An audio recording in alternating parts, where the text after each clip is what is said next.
before they even get into the bucket for another dousing before they go indoors with me. But that's what happened.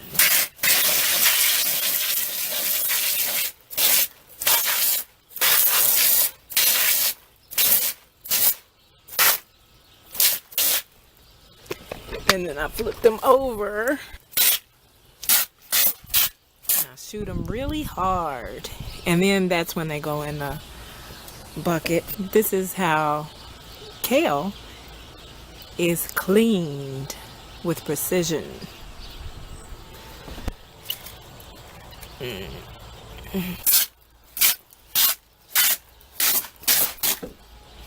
I moved the kale into the bucket, and look at what we have here. 1, 2, and 3. Those are just the ones we saw. And y'all can say goodbye to them.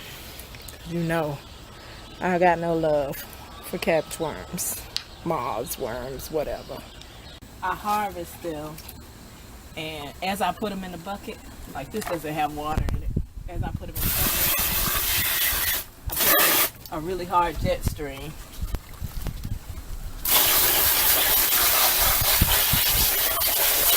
And eventually, of course, the bucket will fill up with water like that one did.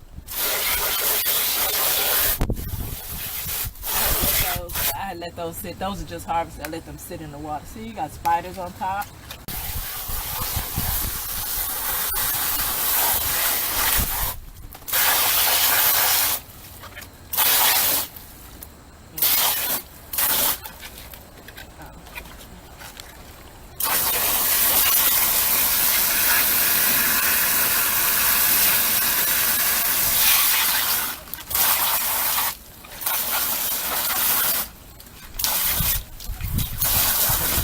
Between them, and I just put this water right back in the garden.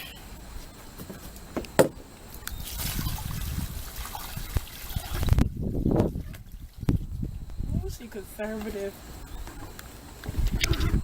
So these now, like this.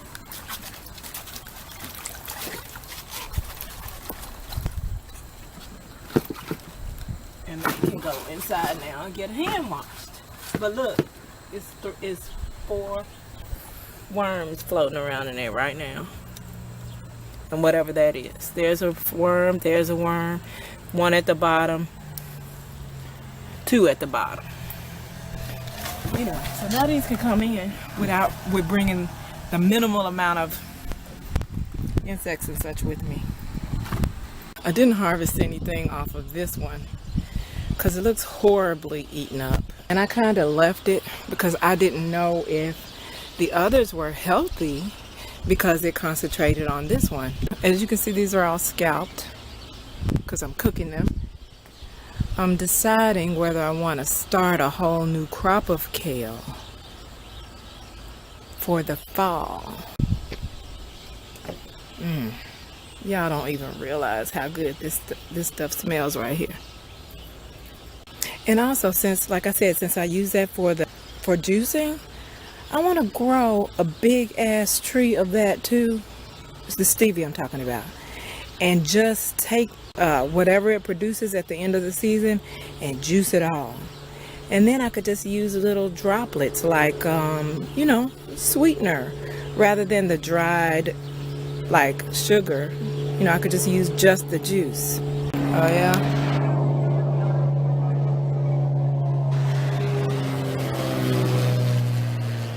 I need to make sure this pineapple sage is gonna root. Oh my God, y'all, this spider is so enormous. Oh my God, wait. Oh my God. Oh my God. Oh, it's pregnant. I believe it's pregnant. Oh my God, oh my God, oh my God, oh my God, oh my God, oh my God. Oh my God, oh my God, oh my God, oh my God, oh my God, oh my God, oh my God. Oh my god, oh my god, oh my god, oh my god. You can walk away like that too.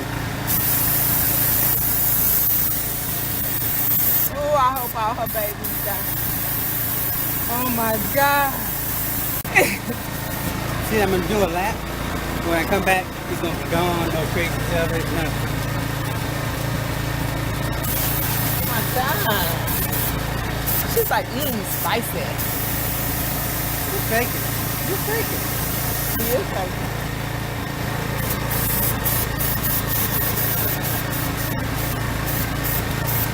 Boom, boom, boom, boom, boom, boom, boom, boom, boom, boom, boom. They'll probably be gone. Probably. I'm gonna be freaked out. You and me both. I'm a validate it this time.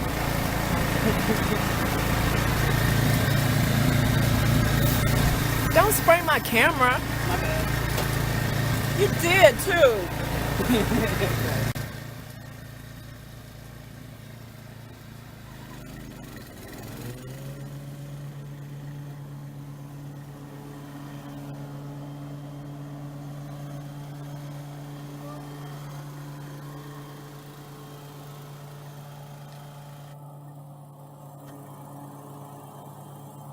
You think he all that?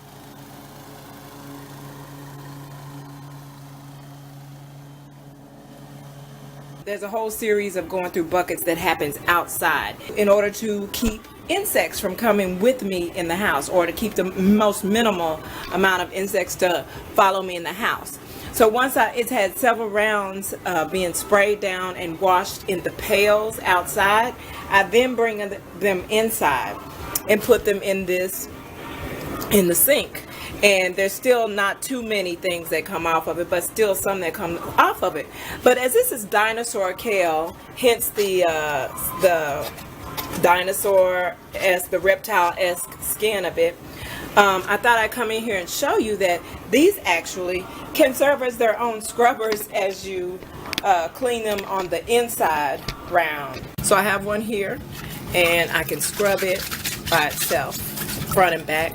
And then you take another one and cut and make them spoon, and they can serve as their, and rinse that off.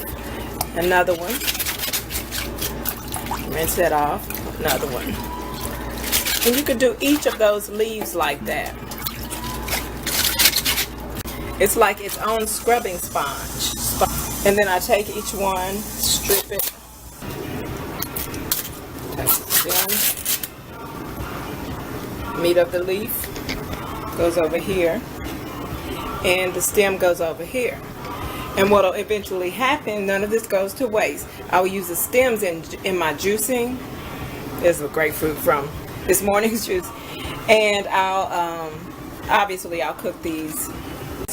That is going to be one of many reasons that dinosaur kale is going to be my kale of choice, and it is still one of the sweetest of the 3 kales that I'm aware of. So I am pleased to present very few bugs in this water that I have cleaned and the kale and stripped the leaves a couple more times. So what I do now is drain this water. These are everything you see floating those are just kale from when I was scrubbing them vigorously. So then I'm going to empty this water, refill it with clean water, and then do a hand wash of these leaves. Then I'll show you how I spoon them and cut them and put them in the pot. And as I put these in the water, I'll actually spray them. As I put them back in the water,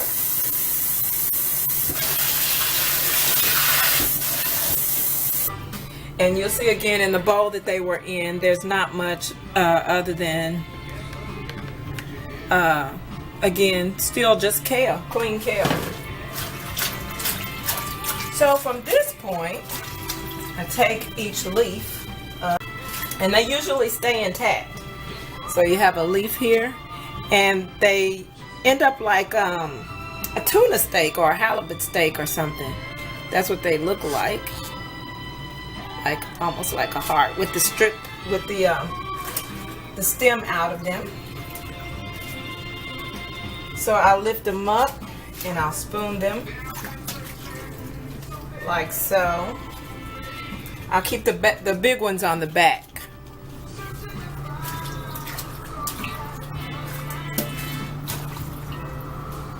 There's a little one. Here's a big one so I'll put it on the back of my stack. So you have a stack of kale, and the ends are gonna be split already cut, so you won't have to worry about cutting them so much.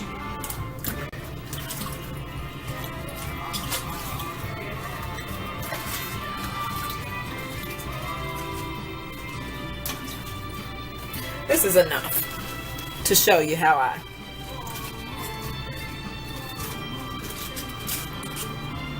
end up cutting them.